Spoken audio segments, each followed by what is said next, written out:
नमस्कार। आज हम अध्ययन करेंगे भारत के भूआकृतिक प्रदेशों में से एक तटीय मैदानों के बारे में।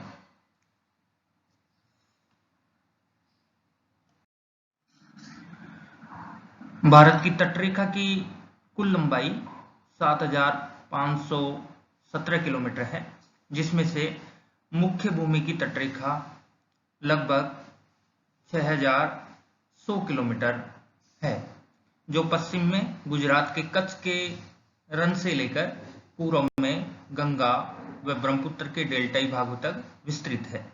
भूआकृतिक दृष्टि से भारत के तटीय मैदानों को 3 भागों में बांटा गया है। आपके सामने दिए गए मानचित्र के माध्यम से भी आप भारत की मुख्य भूमि की तटरेखा के विस्तार को भलीभांति समझ सकते हैं। भारत की मुख्य भूमि की तटरेखा पश्चिम में गुजरात के कच्छ से लेकर पूर्व में गंगा व ब्रह्मपुत्र के डेल्टाई भागों तक विस्तृत है।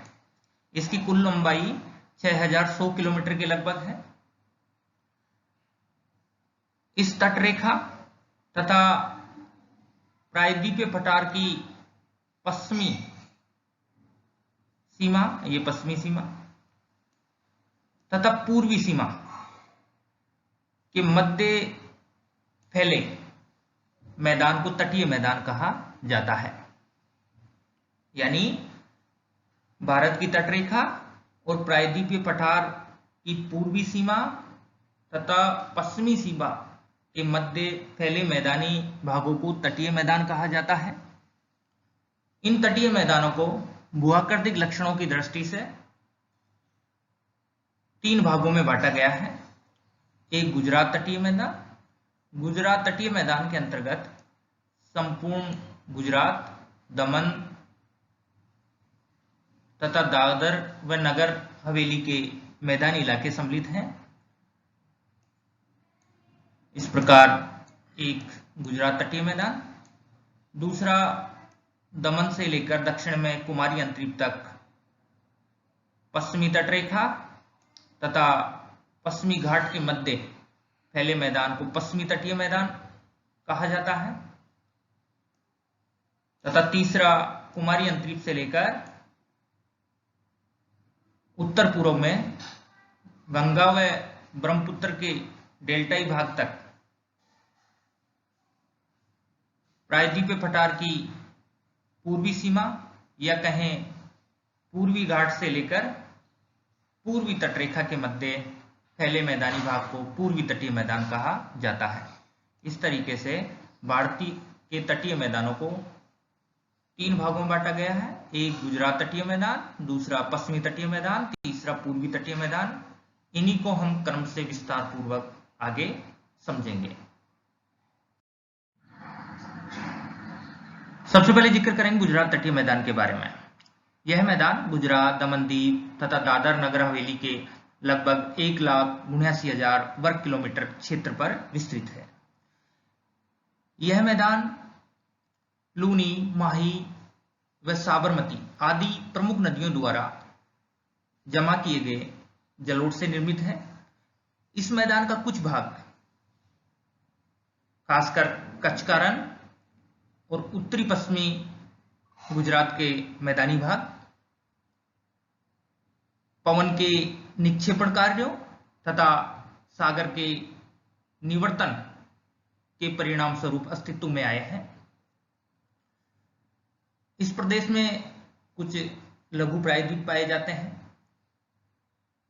इसके अतिरिक्त खाड़ियों में कच्छ की खाड़ी, खंबात की खाड़ी प्रमुख है। गुजरात तटीय मैदान के सहारे सागर में अनेक द्वीप स्थित हैं, जिसमें मुख्य रूप से नर्मदा व ताप्ती के मुहाने पर स्थित अलिया बेट, खड़िया बेट। इनके अतिरिक्त पीरम द्वीप, बैंसला द्वीप, दीव, ऐसे अनेक द्वीप स्थित हैं। इस मैदान का कुछ भाग दलदली क्षेत्र है, खासकर वह भाग जो उच्च ज्वार और निम्न ज्वार की सीमा के बीच में फैला है और यह क्षेत्र मुख्यतः दलदली व नमकीन होता है। धरातलीय लक्षणों के आधार पर देखें तो गुजरात के मैदान को 4 उपभागों में बांटा जा सकता है। एक कच्छ का प्रायद्वीप, दूसरा कच्छ का रण जो नमकीन और दलदली क्षेत्र है, तीसरा सौराष्ट्र का मैदान और चौथा गुजरात का जलोढ़ मैदान जो नदियों द्वारा जमा किए गए जलोढ़ से निर्मित है। इस तरीके से हमने गुजरात के तटीय मैदान के बारे में जाना। दूसरे नंबर पे बात करेंगे पश्चिमी तटीय मैदान के बारे में।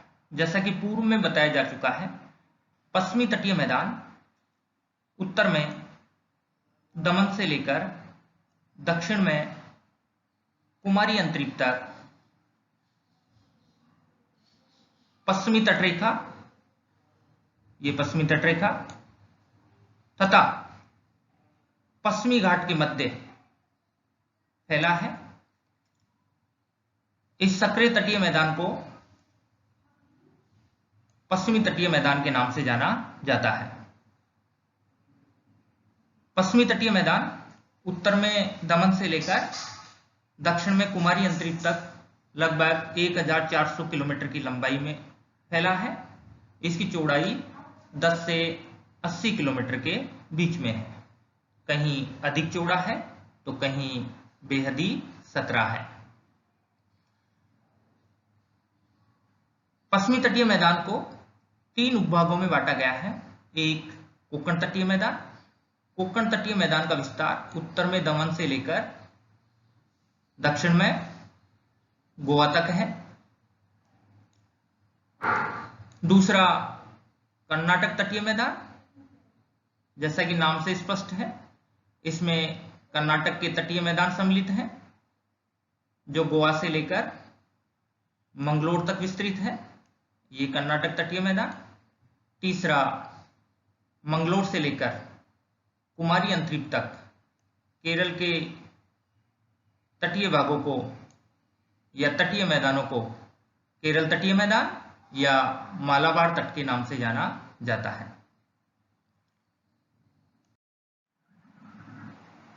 इस तरह पश्चिमी तटीय मैदान को 3 उपभागों में बांटकर हम अध्ययन करेंगे। एक कोंकण तटीय मैदान, दूसरा कर्नाटक तटीय मैदान, तीसरा मालाबार तटीय मैदान। अब हम बात करेंगे पश्चिमी तटीय मैदान का पहला भाग कोंकण तटीय मैदान। यह मैदान दमन से लेकर गोवा तक विस्तृत है, जिसकी कुल लंबाई लगभग 500 किलोमीटर है तथा चौड़ाई 50 से 80 किलोमीटर है। इस क्षेत्र में वैतरणी तथा उल्हास नदियां बहती हैं। उल्हास नदी के बेसिन के कारण या उसके द्वारा जमा किए गए जलोढ़ के कारण ही कोंकण तटीय मैदान मुंबई के समीप अधिक चौड़ा है, अधिक विस्तृत है। कोंकण तटीय मैदान का दक्षिणी भाग अधिक विषम है, चट्टानी है, ऊबड़ खाबड़ है। गोवा के तटीय भाग मांडवी तथा जुआरी नदियों के डेल्टा से युक्त है और गोवा के तटीय भागों पर सुंदर पुलिन पाए जाते हैं, बीचेज पाए जाते हैं, जो कि पर्यटकों के आकर्षण के केंद्र हैं। अब हम जिक्र करेंगे कर्नाटक तटीय मैदान के बारे में। जैसा कि नाम से स्पष्ट है, इसके अंतर्गत कर्नाटक के तटीय भाग सम्मिलित हैं। यह उत्तर में गोवा से दक्षिण में मंगलोर तक विस्तृत है, जिसकी कुल लंबाई लगभग 525 किलोमीटर है तथा चौड़ाई 8 से 24 किलोमीटर के बीच में है। कर्नाटक तटीय मैदान प्राचीन रब्बेदार सेलों से निर्मित है, यानी ग्रेनाइट सेलों से युक्त है तथा यहां बालू के स्तूप भी पाए जाते हैं। पश्चिमी घाट के खड़े ढाल के सारे उतरने वाली नदियां इस कर्नाटक तटीय मैदान को अत्यधिक विच्छेदित बना रखी हैं, कटापटा बना रखी हैं। इस क्षेत्र की प्रमुख नदी है शरावती, जो प्रपाती है, जिसपे महत्वपूर्ण जलप्रपात है जोग जलप्रपात। इस तट के सारे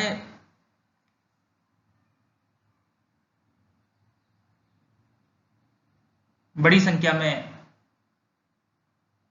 क्लिफ तथा लहरों से निर्मित सागरीय चबूतरे देखने को मिलते हैं। अब हम जिक्र करेंगे मालाबार तटीय मैदान के बारे में, जिसे केरल तटीय मैदान भी कहा जाता है। यह उत्तर में मंगलोर से लेकर दक्षिण में कुमारी अंतरीप तक फैला हुआ है, जिसकी कुल लंबाई लगभग 550 किलोमीटर है तथा चौड़ाई 20 से 100 किलोमीटर के बीच में है। यह मैदान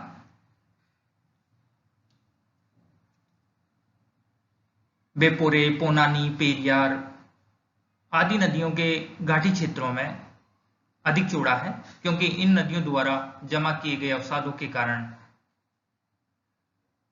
उन भागों में मालाबार तटीय मैदान अपेक्षाकृत चौड़ा है।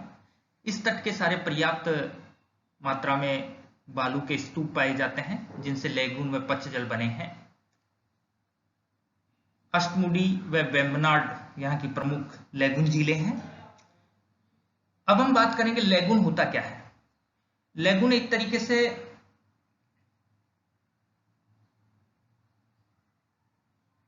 सागर तटीय भागों में स्थित उथले जल का क्षेत्र होता है, जो एक तरीके से झील है। इस उथले जलीय क्षेत्र में स्थल की ओर से आने वाले स्वच्छ जल की मात्रा का निवेश नहीं के बराबर होता है, या होता है तो बेहद कम मात्रा में। एक तरीके से यह उथला जलीय क्षेत्र खारे जल का स्रोत है। इस उथले जलीय क्षेत्र का एक सकरा मार्ग होता है, या यूं कहें कि इस उथले जलीय क्षेत्र का अधिकांश भाग स्थल से घिरा हुआ होता है। एक सकरा मार्ग होता है जिसे ज्वारीय प्रवेश मार्ग कहा जाता है। इसी ज्वारीय प्रवेश मार्ग से ज्वार के समय सागरीय जल इस उथले जलीय क्षेत्र कहें या लेगून के जल के संपर्क में आता है। इस तरीके से आपने लेगून के बारे में जाना। लेगून को आप एक दूसरे तरीके से आप यूं समझ सकते हैं,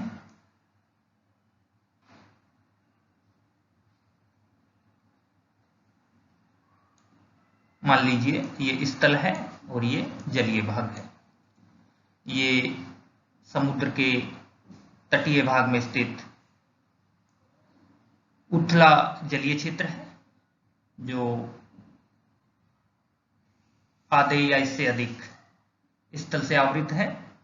इसका एक सकरा मार्ग है, ये सकरा मार्ग है, और इस सकरे मार्ग को ज्वारीय प्रवेश मार्ग कहा जाता है। इसी मार्ग से होकर समुद्र का जल ज्वार भाटा के समय ऊपर उठकर या आगे बढ़ते हुए इस लेगून में प्रवेश करता है। तो एक तरीके से सागर तटीय भागों में कम गहराई वाले झील नुमा जल के स्रोत लेगून कहलाते हैं। इनका जल खारा होता है। इसी तरीके से पच्च जल कहें या बैकवाटर्स भी इन्हीं के समकक्ष होते हैं। बैकवाटर्स भी एक तरीके से सागर का स्थल की तरफ बढ़ा हुआ जल, उसका कुछ भाग लौटकर वापस समुद्र में नहीं आता और तटीय भागों में ही जमा हो जाता है, तो वो पच्छ जल कहलाता है, बैक वाटर्स कहलाता है। इस प्रकार केरल के मालाबार तट के सारे बड़ी संख्या में लेगून व बैक वाटर्स पाए जाते हैं।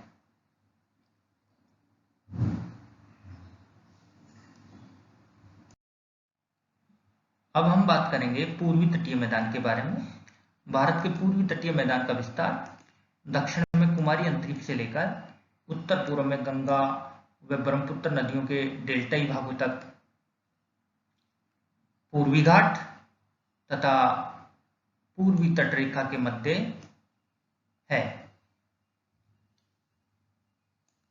परंपरागत रूप से पूर्वी तटीय मैदान को दो भागों में बांटा गया है। उत्तरी भाग को उत्तरी सरकार तट तथा दक्षिणी भाग को कोरोमंडल तट के नाम से जाना जाता है। यहां हम भूआकृतिक लक्षणों की दृष्टि से इसको तीन उपभागों में बांटकर अध्ययन करेंगे। एक उड़ीसा के तटीय भाग या तटीय मैदान, जिसे उत्कल का मैदान कहा जाता है। दूसरा आंध्र प्रदेश का तटीय मैदान, जिसे आंध्रा का मैदान कहा जाता है। तीसरा तमिलनाडु व पुडुचेरी के तटीय मैदान, जिसे तमिलनाडु का मैदान कहा जाता है। इस तरीके से पूर्वी तटीय मैदान को हम तीन भागों में,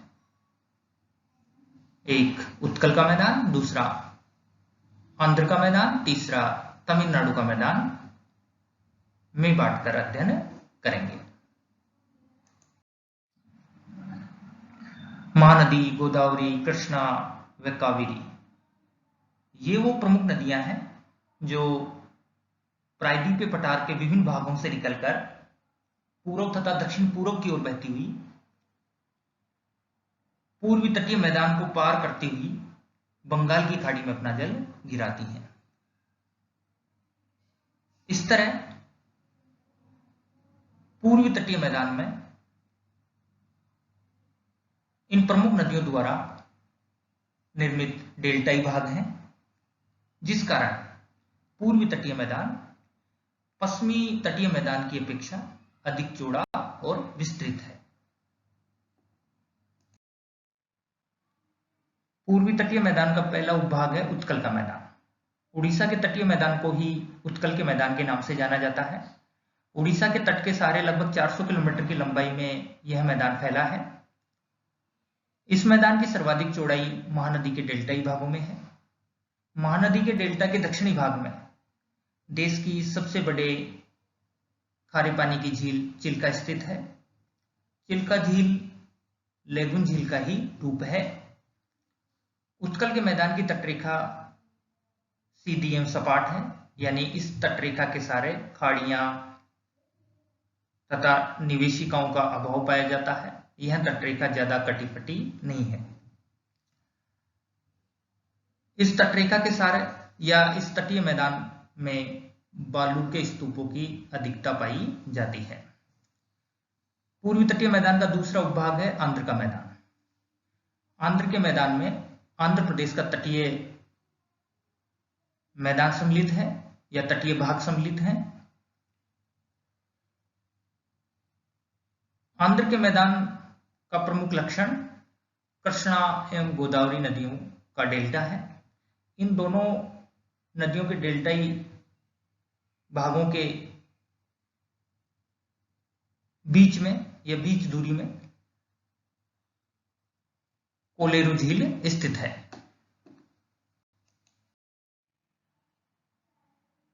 अब हम बात करेंगे पूर्वी तटीय मैदान का तीसरा उपभाग तमिलनाडु का मैदान। तमिलनाडु के मैदान के अंतर्गत तमिलनाडु व पुडुचेरी के तटीय भाग सम्मिलित हैं। यह मैदान लगभग 675 किलोमीटर की लंबाई में फैला हुआ है। इस मैदान की सर्वाधिक चौड़ाई कावेरी नदी के डेल्टाई भागों में है। इस मैदान के तटीय भाग में पुलिकट झील स्थित है। इस पुलिकट झील के सागरवर्ती भाग पर एक द्वीप है, वह द्वीप श्रीहरिकोटा है। यह श्रीहरिकोटा द्वीप पुलिकट झील को समुद्र से अलग करता है। और श्रीहरिकोटा द्वीप के बारे में आपने जाना होगा या आप जानते हैं, यह भारत के उपग्रह प्रेक्षण केंद्र के रूप में प्रसिद्ध है, या कहें भारत का उपग्रह प्रेक्षण का प्रमुख केंद्र है। तमिलनाडु और श्रीलंका के बीच में पाक जलडमरू में कई छोटे छोटे द्वीप स्थित हैं। इस मैदान की अन्य विशेषताओं में चेन्नई के सहारे मरीना बीच प्रमुख है। धन्यवाद।